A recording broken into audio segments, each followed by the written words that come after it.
और आदरणीय श्री राहुल जी ने मुद्दा काफी दिनों पहले उठाया था, लेकिन भाजपा पहले तो मजाक उड़ाती रही, लेकिन भाजपा प्रेशर में आई, देश की जनता की वजह से प्रेशर में आई और हमारे नेता ने देश की जनता की आवाज उठाई। भाजपा को पूरा पता है कि पूरे देश में पिछड़ों की आबादी सबसे ज्यादा है और वो पिछड़ों को अपने चक्कर में करने के लिए वो सिंपैथी का गेम खेलते हैं कि मैं पिछड़े से आता हूं। अरे आप पिछड़ों से आते हैं तो पिछड़ों को आप इंपॉर्टेंस क्यों नहीं देते? बिल्कुल पिछले समाज की खैर खबर नहीं लेते। वो वही करते हैं जो आरएसएस चाहती है और वो आरएसएस के पिछलग्गू है और पिट्ठू प्रधानमंत्री। बयान बड़े बड़े देते हैं तो जो भाजपा है वो आरएसएस के कहने पर चलती है और आरएसएस हमेशा दलित, पिछड़े, वंचित समाज की विरोधी रही। क्या किया? बहुत सारी चीजें हैं, केवल मोदी बातों में घुमाते हैं, देश की जनता को गुमराह करते हैं, देश के सामने नए नए इश्यूज लाते हैं जिससे कि देश की जनता गुमराह रहे। तो उस जातिगत जनगणना का क्या फायदा जिसमें विभिन्न समाजों की जो दबे कुचले वंचित समाज है, पिछड़े समाज है, दलित समाज है, उनकी संख्या का पता नहीं लगेगा। नमस्कार, मैं पूनम और आप देख रहे हैं विस्तार भारत। जिस तरीके से आप सभी ने देखा कि लगातार संसद में नेता प्रतिपक्ष राहुल गांधी एक मुद्दे को उठाते हुए नजर आए, वो था जाति जनगणना। और जाति जनगणना को लेकर लगातार बीजेपी के दिग्गज नेता जैसे अनुराग ठाकुर, जो लगातार ये कहते थे कि राहुल गांधी को खुद की जाति का पता नहीं, वो जातिगत जनगणना की बात करते हैं। और वहीं आपने देखा कि नितिन गडकरी जी भी ये कहते हैं कि जो करेगा जाति की बात उसको पड़ेगी लात।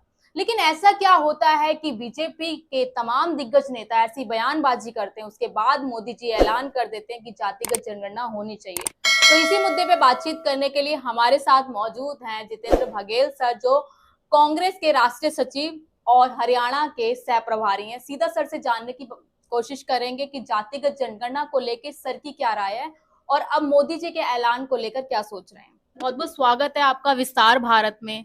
आपने भी देखा कि संसद में राहुल गांधी पर कितने सवाल उठते थे कि उनकी खुद की जाति का पता नहीं है, लेकिन वो जातिगत जनगणना की बात करते हैं।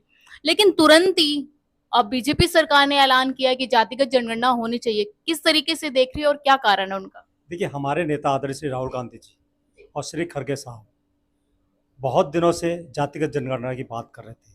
बात यह है कि देश में जो विषम परिस्थितियां हैं, देश की जो विषम हालत है, उसमें ये होना चाहिए कि आपका कितना समाज का कितना रिप्रेजेंटेशन है, समाज कौन क्या है क्या नहीं है, ये थोड़ा सा पता रहना चाहिए। तो इसलिए जातिगत जनगणना बहुत ज़रूरी है और आदरणीय श्री राहुल जी ने मुद्दा काफ़ी दिनों पहले उठाया था, लेकिन भाजपा पहले तो मजाक उड़ाती रही, लेकिन भाजपा प्रेशर में आई, देश की जनता की वजह से प्रेशर में आई और हमारे नेता ने देश की जनता की आवाज़ उठाई और आज को उन्हें घोषित करना पड़ा। लेकिन विडंबना की बात तो यह है कि वो जातिगत जनगणना करा भी रहे हैं अप्रैल 2026 से, लेकिन उसका रिजल्ट दे रहे हैं वो लोकसभा चुनाव के बाद। तो उस जातिगत जनगणना का क्या फायदा जिसमें विभिन्न समाजों की जो दबे कुचले वंचित समाज है, पिछड़े समाज है, दलित समाज है, उनकी संख्या का पता नहीं लगेगा, तो उनको रिप्रेजेंटेशन कैसे मिलेगा? तो भाजपा को ये सोचना चाहिए कि भाजपा बार बार जो बातें करती है वो कभी करती नहीं है और समय पर करनी चाहिए सारी बातें। लेकिन आपने मोदी जी का बयान तो सुना ही होगा ना। लगातार मोदी जी ये कहते हैं कि मैं ओबीसी समाज से आता हूँ, मैं पिछड़े समाज से आता हूँ। उस पर क्या कहेंगे? भाजपा को पूरा पता है कि पूरे देश में पिछड़ों की आबादी सबसे ज्यादा है और वो पिछड़ों को अपने चक्कर में करने के लिए वो सिंपैथी का गेम खेलते हैं कि मैं पिछड़े से आता हूं। अरे आप पिछड़ों से आते हैं तो पिछड़ों को आप इंपॉर्टेंस क्यों नहीं देते हैं? आप आरएसएस की टॉप 10 की सीरीज उठा लीजिए, कोई भी पिछड़े समाज का अगर कोई वहां पर है जो डिसीजन मेकिंग में है, तो मैं बात बताता हूँ कि मोदी जी पिछले समाज की खैर खबर लेते हैं। मोदी जी बिल्कुल पिछले समाज की खैर खबर नहीं लेते। वो वही करते हैं जो आरएसएस चाहती है और वो आरएसएस के पिछलग्गू है और पिट्ठू प्रधानमंत्री है। और जिस तरीके से आपने देखा कि चिराग पासवान का बयान आता है कि हम जातिगत जनगणना तो करवाएंगे, लेकिन डाटा को, जो आंकड़े हैं, उसको सार्वजनिक नहीं करेंगे, तो जातिगत जनगणना करवाने का ही मतलब क्या है? देखिए, चाहे चिराग पासवान हो, चाहे इनके कोई भी नेता हो, वो मैंने कहा कि जो मोदी जी कहते हैं, जो भाजपा कहती है, जो आरएसएस कहती है, वो वही बात रिपीट करते हैं क्योंकि उन्हें पता है कि उनकी कुर्सी उनकी बदौलत है। अरे आप समाज की बात करते हैं तो आप समाज को आगे लाइए ना, आप दबे कुचले वंचित समाज को आगे लाइए, आप पिछड़े दलितों को आगे लाइए, आप उनकी मुख्य धारा में उनको शामिल कीजिए। तो उनके मुख्य धारा में कभी शामिल नहीं करते। हाँ, लेकिन बयान बड़े बड़े देते हैं। तो जो भाजपा है वो आरएसएस के कहने पर चलती है और आरएसएस हमेशा दलित, पिछड़े, वंचित समाज की विरोधी रही है। क्योंकि आपने देखा कि राहुल गांधी का भी बयान वायरल हो रहा है उसको लेके। मोदी जी जो कहते हैं वो करते नहीं है, जुमलों में नंबर 1 के प्रधानमंत्री हैं वो, और रही बात सीज फायर की, तो उन्होंने जो अंडर प्रेशर ट्रंप के कहने पर जो सीज फायर किया, और ट्रंप अदानी का केस खुद यूएस में चल रहा है। ट्रम्प ने तो खुद बोला ना सर कि मैंने नहीं करा, ट्वीट करके दोबारा से। देखिए, अब ट्रंप बोल रहा है नहीं बोल रहा, लेकिन ये देश की जनता जानती है और पूरा अंतर्राष्ट्रीय समाज भी जानता है कि उन्होंने जो पहला ट्वीट किया कि मैंने भारत और पाकिस्तान दोनों की भलाई के लिए दोनों को ऑर्डर दिया है।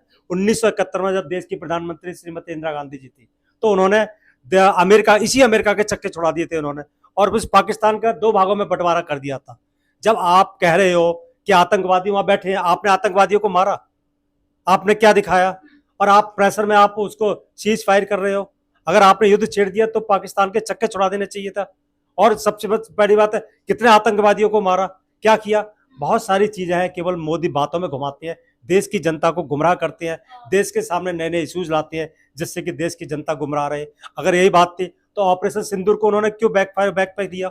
पहले हाँ सिंदूर बांटेंगे, जब देश की महिलाएं, सिंदूर इतनी पवित्र चीज है कि देश की महिलाएं उसको जानती है कि उसकी पवित्रता का क्या मतलब है। सिंदूर को बांटने कौन जा रहा है?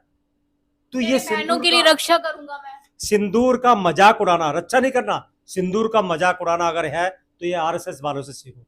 आरएसएस वालों को क्या पता, जिनकी स्वयं शादी नहीं की हो और वो पाठ पढ़ा रहे हैं देश की बहनों के लिए, देश की महिलाओं के लिए, ये तो उन्हें शर्म आनी चाहिए, भाजपा वालों को और आरएसएस वालों को। मेरा सवाल ये है कि लगातार आपने देखा कि जाति जनगणना के लिए कांग्रेस और इंडिया अलायंस लगातार मुद्दे उठाते रहा, लेकिन जब कांग्रेस की सरकार थी तो देश में जातिगत जनगणना क्यों नहीं हुई?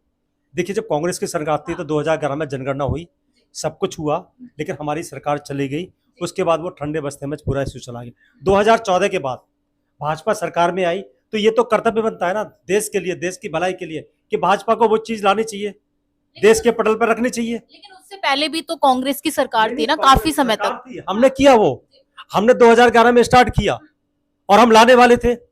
हम तो सोच रहे थे कि तुरंत लेके आए, लेकिन 14 के बाद जब सरकार चेंज हुई तो जब कोई चीज रेडी है, जब आपको रिबन काटना है, आपने रिबन भी नहीं काटा उस चीज का।